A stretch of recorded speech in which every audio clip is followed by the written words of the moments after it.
conspired against a pregnant lady? What does that even mean? Is that like a harmless prank that you thought was harmless and it went too far? Or like, did you really do something bad? Happy Apple Breaking Day! Quick reminder for all of our new friends, if you want to transfer your stories to be featured on Am I the Bad Apple, you can send them to my subreddit, r/Am I the Bad Apple. And a gentle reminder, we all come from different branches of the apple tree. And what that means is that we all grew up living different lives and experiencing different realities. Those experiences are going to shape our opinions and our thoughts, and it's also going to shape how we hear these stories. I could read one of these stories and 10 different people could really just hear it in different tones and in different ways and with different intentions. That's why in the comment section we practice constructive communication and we share our thoughts and our feelings, and sometimes we agree with each other and sometimes we don't. But it's always healthy to hear out different perspectives, and again, no one is ever too old to learn something new. So with that being said, let's get started with this week's episode of Am I the Bad Apple? Let's go apple picking! Apple number 1. Am I the bad apple for disallowing family to see my daughter? I, 43 female, was married to my husband Sean, 40 male, for 9 years. We have a daughter, 13, and after my daughter's birth, me and Sean ended up divorcing. Sean's refused to pay child support for our daughter, and it's all because of his girlfriend, Ashley. Ashley, 39, has been seeing Sean for a while, and our daughter, she absolutely refuses to accept Ashley, and his family has been pressuring my daughter to see her and spend time with her. Eventually, my 13-year-old blew up at her father and his side of the family and said that she's not going to accept Ashley. She doesn't like her. Well, the family ended up texting her saying that they're very disappointed in her, and shame on her. She was even called by her father a disgusting little pig. He definitely took Ashley's side over his own child's. I went ahead and put her into therapy, and she hasn't seen her father or his side of the family since, and I'm not gonna force her to do so. It's been about 3 months, and all of a sudden my ex-husband's family contacted me. Apparently Sean had been in a very bad car accident and even had to have a limb or two amputated. Ashley ended up breaking up with him after the crash, and the whole family really wants my daughter to go and see her father. I asked if she was interested, and she said no. The family started pressuring me until I said that she didn't have to go, and I put my foot down. If she doesn't want to go, she doesn't have to go. I've been bombarded with calls from his family demanding that I apologize, and a lot of our mutual friends say that I'm being the jerk and that he's in pain and is injured, that I have to apologize, and they're gonna cut me off until I do. I don't feel like standing up for what my daughter wants makes me the wrong, so am I the bad apple? I'm gonna be honest, I'm feeling a little conflicted here. I'm kind of teetering between good and crab just because of the severe accident, but I can't tell if it's what I genuinely think and what I believe, or if it's just like my inner doormat coming to light. Because a lot of you guys know, like, I have doormat problems, and so I totally support and respect and celebrate the idea of children of divorce being able to like advocate for themselves, and if a parent does something wrong to them, like advocating for like not having to spend time with them and not like putting themselves in those kinds of situations, like I support that 1,000%. Where like my brain is kind of hesitating a little bit is the idea that the accident was so bad that like if there were really like amputations that needed to be made, is he still in a critical state? Is it still life-threatening? Like could maybe I've watched too much Grey's Anatomy, but like is there possible of infection after surgery? Like is he stable or is there a critical condition? Because for me, like if there's a possibility of critical condition, then yeah, I might push a little harder. And like, maybe you should go, like, just cause, you know, if something were to happen, if recovery doesn't go well, if he were to pass, she will never have that opportunity again. And that's something that at 13, you know, I was a 13-year-old girl, and I'm not saying at all that 13-year-old girls don't know what they want. I'm saying that 13-year-old girls in the moment can be very, thinking back to myself, can be very, stubborn and emotional and headstrong, because I know that I was. And so I'm just thinking back to like if I was trying to make a point at 13, would I later regret that and not be able to change it, kind of thing? Whereas if he's stable, yes, this is a very serious time for him, and yes, like if he's going to be fine, like the risk of infection has passed, like that kind of thing, yes, it's very serious, and I'm sure he would love to see his daughter while he's like struggling right now, but at the same time, if she's adamant that right now she wants to make a point for herself and stand up for herself, she has time to later change her mind if she wants to.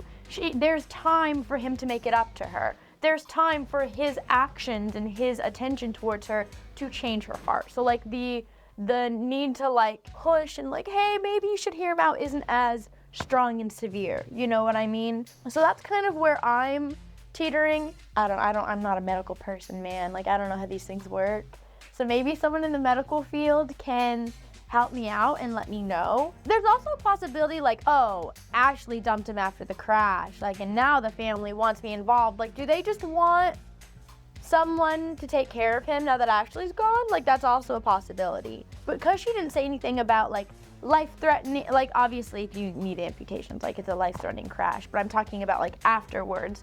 I'm gonna assume the crazy risk stuff is like past because she didn't say anything about it. Like, she didn't say anything about telling his daughter goodbye. She didn't say anything about like he's only got this much time. So I'm going to operate under the impression that that's not a reality because it wasn't mentioned, even though it is something that's kind of like in the back of my head, like, So if that's the case and he's stable and he's gonna live a long, normal life after this recovery process, I'm gonna go good apple for the daughter making a decision based off of a parent who really hurt her emotionally and mentally. I think that we are all entitled to decide who we want in our lives, and I think that sometimes it's very difficult for kids in that situation because oftentimes, you know, you have a mix of parents acting inappropriately and they don't understand how badly they've hurt their children, and they just like,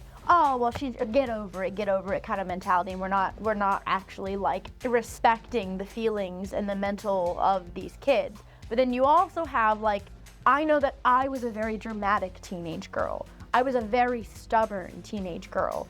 I was a very emotional 13-year-old teenage girl. So like, we also have scenarios where sometimes there can be misunderstanding. And I'm not saying that this is the case with this girl at all. I'm just saying that in general, when it comes to kids wanting or not wanting relationships with their parents, especially in the middle of divorce, it can be very tricky. I think the point is just that, you know, once we become like adults, like once people are 18, everyone says it's like, oh, it's so, you know, you can choose who is or isn't in your life and blah, blah, blah, blah. And like, that's your autonomy and that's your business and that's your decision. But I think that we often forget that like, you don't just magically develop feelings once you turn 18 and can make those decisions for yourself. You know, younger kids still have those feelings, younger kids still have those struggles, and I think that it can be very difficult to navigate the best way forward with those things. But props to this mom for trying her best to let her daughter make those decisions for herself, and that's my opinion. And I know that especially when it comes to divorce, it can be really tricky when there's ideas that like, oh, one parent is poisoning the other the kid, but like, I do think that exists in the world, but I also think that there are realities where like, no, you poisoned yourself to that kid and they don't want to see you, and it's not your ex that's doing that, you did that, and they're just respecting their wishes. Like, yeah, that's what I was gonna say. Like, I think that it can be really difficult in those kinds of decisions, and because there are so many realities that exist, it can be hard for people to accept harsh realities for themselves sometimes, and it can be hard to maneuver that kind of thing. So anyone who's experiencing that, like, props to you guys for doing the best that you can, because I can't even imagine. I'm gonna stop rambling now. Apple number 2. Am I the bad apple for traumatizing a grieving mother? For context, my brother, 34 male, and his girlfriend, 28 female, have been together for about 8 months, and my brother has admitted that it's already getting a bit rocky and kind of debating leaving her. After a few months of trying, me, 27 female, and my husband, 28 male, are pregnant with our first child. I'm 20 weeks along, and I've been very unsure about the name for our baby girl until about 2 weeks ago. At first, we were hesitant about being public with the name since I know disagreements can occur, and I won't lie, it's a pretty basic name, but it's his late grandmother's name and a name that I've always liked, so we're going with it. My husband's grandmother was a huge part of both of our lives. She pretty much raised my husband and took me in when I needed a place to go also. My family situation is better now, but it was kind of rough when I was a little younger, and she was there for me. We thought this would be a great honor to her. After we announced the name to my family, my brother's girlfriend flipped. She said that this was her late daughter's name from a different man, not my brother, so we had no idea. And my brother informed me that her daughter just passed a year ago, and to be careful on those sorts of topics around her. She stated that was the name of her late daughter's name. I knew that she had a daughter that passed about a year ago. It was with a different man, not my brother. And my brother just informed us that, be careful on those sorts of topics around her, but a name was never brought up. I didn't know that was her name. She immediately demanded that we change the name and that the baby wouldn't care, so just pick something else. But I explained that this was also in honor of my husband's late grandmother, and it had meaning to us, that we didn't want to change it, but she insisted that she couldn't hear her daughter's name, especially not on another child. I understand it must be hard for her, but the name does have meaning to us, and if I'm being honest, if she was genuinely a part of the family, I might have considered, but my brother isn't even sure if he wants to stay with her or not. I offered that we could come up with a nickname that we could call my daughter while she was around if she didn't want to hear the name, but she refused and said that she doesn't care about anyone's grandmother who's dead, that her daughter had her whole life ahead of her, and called me so inconsiderate for not thinking about that. My brother broke up with her on the spot for fighting with us about this, and everyone who was there saying that maybe we all took it a little too far, but I just don't see how. Am I the bad apple? This feels really dramatic. I also feel like we're missing some stuff. I feel like there was more argument because for someone to say, oh, everyone here took this too far, well, all I did was offer another nickname. I don't feel like people would be saying everyone took this too far if there wasn't more. I feel like there was arguments ensuing, if that makes sense. And for it to be so dramatic that the boyfriend just broke up with her on the spot, first of all, I genuinely believe that he was looking for a reason to break up with her.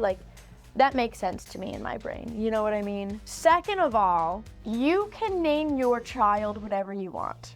I don't feel like anyone else can dictate what you name your own kid, personally. Now, if that ends up burning bridges or causing issues or whatever, that's your choice. And, we all have choices to make, and we can all make our own decisions. And every one of those decisions come with consequences. Sometimes they're positive consequences, sometimes they're negative consequences, but they're consequences nonetheless. So it's like whenever we talk about inviting people or not inviting people to the wedding, or things like that, or cutting off family or not cutting them off. You can make whatever choices you want for yourself and your family. Those are your choices to make. Just know that people are entitled to react and feel certain types of way about your decisions. This is an example of something that is completely only your decision, but people may or may not feel a certain type of way about it. So if that's worth it to you, then I don't think it makes you a good or bad apple to make a decision that you're entitled to make, if that makes sense. Especially, it's not like you were taking a super unique name to her family that you only got from her. You said, this is a pretty common name, and you just so happened to pick the same name. This is clearly a name she's gonna hear in passing, on television, in movies. If she ever has another kid and her kid goes to school, if this is a very common name, there might be 4 or 5, like Sarah or Katie. There might be 4 or 5 Sarahs or Katies in her class. You're never gonna escape a common name like that forever. So I just think it's really weird to assume that everyone is just never gonna use this name ever again. I want to say that I can't even imagine what it's like to lose a child. For those that don't know, like, Milo has some stuff going on with his eye. It's very possible that one of his eyes will have to be removed. And, like, just thinking about that, like, freaks me out, right? Like, I was just thinking about it yesterday and I was just sobbing, like, so scared for my little baby cat. I can't imagine, like, obviously my cat, these are my children because I don't have kids. I can't imagine. I just can't imagine. So I'm not hating on her for grieving. I think it's really easy for anyone who doesn't have kids or has never lost a child to be like, oh my God, she's crazy. But I also think it's reasonable to think that someone who lost a child might be a little irrational and a little emotional and a little, you know, like, I don't think that's crazy to think that it would be very easy for her to get triggered. You know what I mean? So I don't necessarily want to say this lady is, oh, hi, baby. I don't necessarily want to say this lady is crazy or bad or whatever, because I think that would be really unfair to the situation she's experiencing right now. I do, though, think it's reasonable for the parents of the soon-to-be child to still use the name they were going for, if that makes sense. I know, there's wires in your way. Please don't bite it. It's raining outside, so he's, like, in a cuddle mood. So I'm still gonna go with good apple. And again, do I think that the girlfriend is in the right? No, but I did just want to preface with what I said. I did want to say that because I don't necessarily want people bashing her in the comments. Because again, I think especially if she's lost a child in the last year, I don't think it's unreasonable for her to have some meltdowns and be triggered by losing her baby. I think that's bound to happen, and I don't think that makes her a bad person. I think it just shows how much she loved this child. Even though I don't necessarily think she's correct, and I don't think she's right in asking the new mom to do that, I don't think it makes her a bad person, personally. Apple number 3. Am I the bad apple for not caring about my parents' love? For context, I, 17 female, have one brother named Tyler. Tyler's the favorite between us. I've always been the black sheep of the family. Extroverted, talkative, pretty chill, etc., etc. My parents are very judgmental, moody, and reserved. Tyler is a very go-with-the-flow introvert. My parents and I have always had a rocky relationship. Many times I've been mentally and verbally abused by them. Many times when they're mad at me, they get neglectful of me and don't really treat me like their kid. They've done this since I was little. So I've grown distant and everyone has been okay with it, or at least hasn't even noticed or cared. So Tyler moved out for college a couple days ago, and he didn't move far, maybe 15 minutes by car, but my mom's been hysterical. She hates it so much, and she's been trying to be really clingy with me, you know, wanting me to go places with her and wanting to do stuff with me. It just kind of feels wrong to receive any kind of attention or affection like this from her. It makes me so mad. Like, this is the mom that I wish I had when I was a kid, someone who actually cared that I was around her.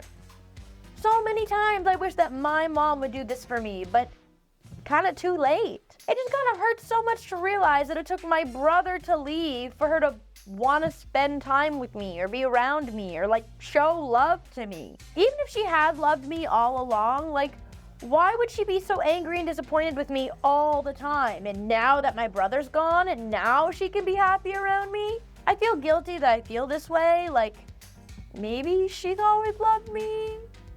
Maybe I'm stupid for not accepting that she's showing up now. I don't know.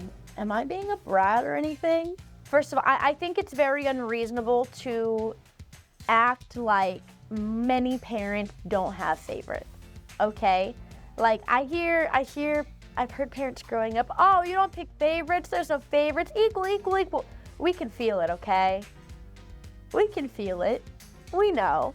I used to have conversations with people, and, like, people who don't notice the favoritism are typically the favorites, okay? And I think it's reasonable to, like, hold resentment towards that. I think it's reasonable to make parents aware of why, like, I think it's reasonable to communicate about those things, because, like, there might be things that you take as favoritism, but there's, like, actually a reason behind it. but there are also times where it's just like blatant favoritism. So I don't think that communicating about those things is a bad idea in the slightest bit. Actually, I think that could be very healthy for your relationship with your parents. And I know it's easier said than done. Like, advocating for yourself as a young person is very difficult and scary. It took me a long time, even into my adult years, to really learn how to advocate for myself properly. So I totally understand that's easier said than done, but I also understand the idea of like, I wanted you to do this and act this way and do this stuff with me because you wanted to, not because I'm your only option now. I'm someone that like, I'm not gonna beg for people to be there for me, if that makes any sense. Like, I will say, hey, this will be helpful for me, or hey, this is the kind of support I could use, but I'm only gonna say it like once. I'm not going to beg someone to go out of their way for me. But if they don't do it, I'm not going to like rely on them. Like my parents, I've been going through a rough time lately, and you know, I would say to my parents, like, I could really use XYZ, or this would be helpful to me, or this is how you can support me. And if they don't do those things, that's fine.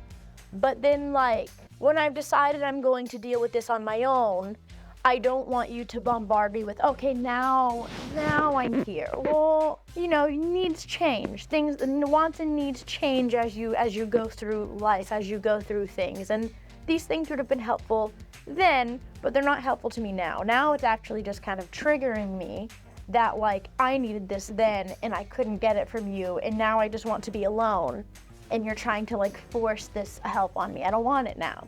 So like, I understand that completely. I know it's different situations. It can also be very difficult when you are fundamentally different from your parents. Like, I am also very extroverted and talkative and outgoing and, you know, stubborn, all these things. And my dad, for example, is very reserved. My mom will not really advocate for herself. Like, I'm very different from my parents. And I think that when you have like eldest daughter syndrome kind of thing, sometimes your parents don't know what to do with you, if that makes sense. Like, they don't know what to do. They don't know what to say. Like, they're lost. They were never like you. They don't know how to do. Whereas, you know, sometimes they find a kid that is like them and it's easier. They don't have to figure, like, you know what I'm saying? I don't know if I'm saying all these things right. And I'm just guessing because, again, I don't have kids, but like, that's what it has felt like for me as an eldest daughter and as a teacher, watching different parent interactions with their kids and having similar kids or kids within the same family in numerous classes. That's, you know, so these are all guesses from me. But point is, I don't think that you're the bad apple for feeling these things. I do think that your mother has always loved you. I think that she just doesn't know how to show you that love. And I think she doesn't know how to be around you and how to like spend time with you. Like, she doesn't know how to love you. Like, she loves you, but she doesn't know how to show that. I feel like, if that makes sense. That would be like my experience as a kid, as that kind of kid. But I don't think it makes you wrong for being resentful of not feeling that love and always feeling like you come second. Like, if that's something that you have felt, I think those resentment feelings are valid, but I also think it's important to talk about them. Because again, are there real favoritism things in the world? Yes. Is it also possible there have been miscommunications? Yes. Is it also possible that there are just misunderstandings on how each other shows love and love languages and things like that? Yeah. So all of these things can be true, which is why I think that conversation is important, but it's also important to remember that like the feelings that going into these conversations are also valid and important. So, good apple. Apple number 4. Am I the bad apple for conspiring against a pregnant woman? Last week, my roommate Becca found out that she's not only pregnant, but 7 months along. She texted me that we had to talk today, and I assumed that she was going to be moving out for more space when the baby comes. Instead, she told me that I have to move out to make space for the nursery and her baby daddy to move in. I'm on a terrible salary, and I can't afford anywhere else to live. Plus, she wants me to move out like right now so she can prepare for the baby. Even if I wanted to move out right now, the apartment rentals in my area are either too expensive or well below living standards, so I don't want to move. Oh, she went absolutely crazy on me the moment I told her I wouldn't move out. She said I'm conspiring against her to ruin her motherhood experience by not letting her family live together. I pay rent here and my name's on the lease until at least the end of the year. I'm not gonna pull out of the lease, and I told her that if she wants her little family together, she should move, and I'll find someone to have the cheap rent with.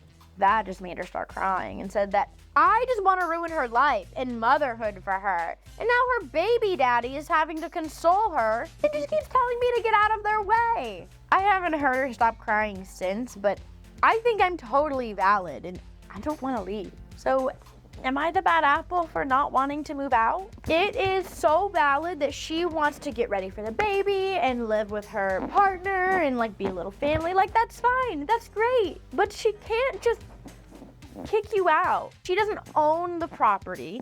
Both of your names are on the lease. Like, you can't force one another out. And also, like, I'm gonna be honest, I don't think she can have her partner move in, like, without your agreement if he's not on the lease also, like, legally speaking. I don't think she can do that. So, like, if you don't want to move, you don't have to. If she's the one that wants to change the lease, she wants to change the living arrangement, she wants to add a person and create a nursery, she's more than welcome to leave. Now for the like legally speaking, right? If she wants to be the one to break the lease, because breaking a lease is expensive, right? Like, this isn't an easy fix. And here's the thing, like, you didn't necessarily like ask for this. I mean, she didn't either. Like, sometimes pregnancy just happens. Accidents happen, like it's common, which is great for her.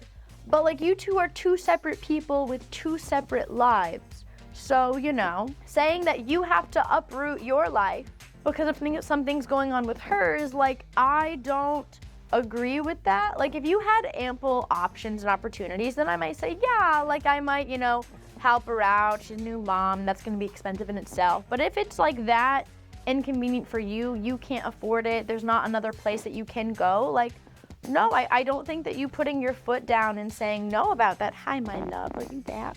I don't think that you putting your foot down and saying, no, like, I'm not going to put myself out because you've had a change in living conditions, I don't think that makes you a bad person. Now, again, I might be more inclined to go crabapple if you were like, oh, there are other places I could go or I could move back home, blah, blah, blah. But like, that's not the case. That's not the situation that you're in.